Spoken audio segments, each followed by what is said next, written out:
Jumbo Salawan Tribe. Know it's been a while. Wanted to come at you with a little bit of Resident Evil news. Now, for those that may not know what Resident Evil is about, it started as a survival horror game in the 90s, coming on the PlayStation, or first appearing on the PlayStation. Now it's a big action movie, survival horror, if you will.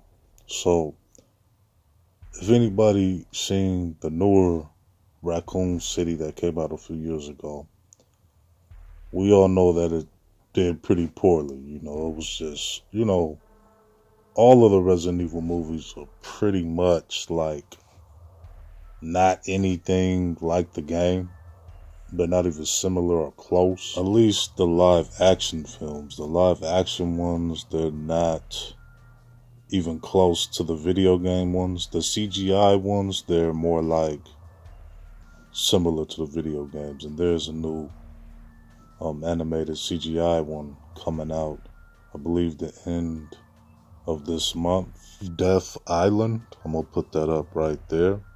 So the sequel to Raccoon City, which I'm surprised they're actually doing a sequel because the first one was not really that good, right?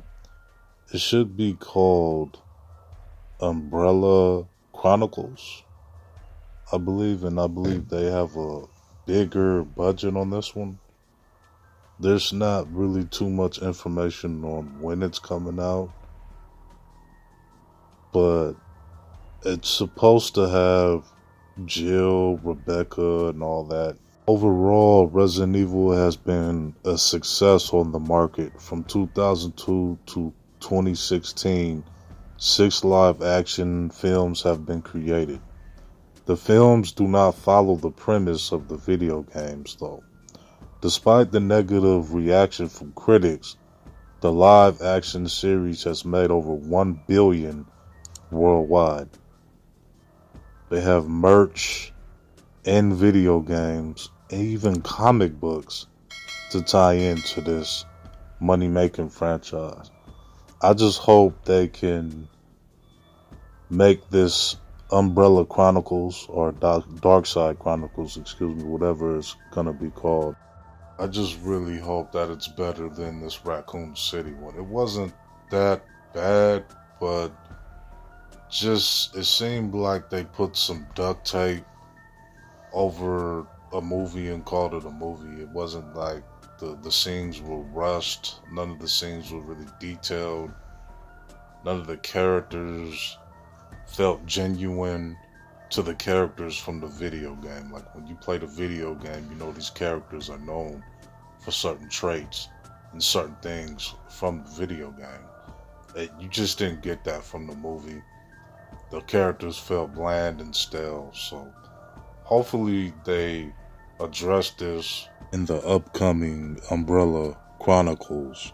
I've been a fan of this since it first came out. I've loved Resident Evil. I was scared to play it a little bit when I was younger coming up because we all know the one on the PS1 where the zombie turns around. I was like, nah, I ain't playing this shit. But it got better, and I enjoyed the story. The video game version of that, I should say. The movie, the live action films, they just need to get more on code with the game or similar to the game. So, hope y'all enjoyed this. Y'all be good. Shalom. Be safe out there, Tribe.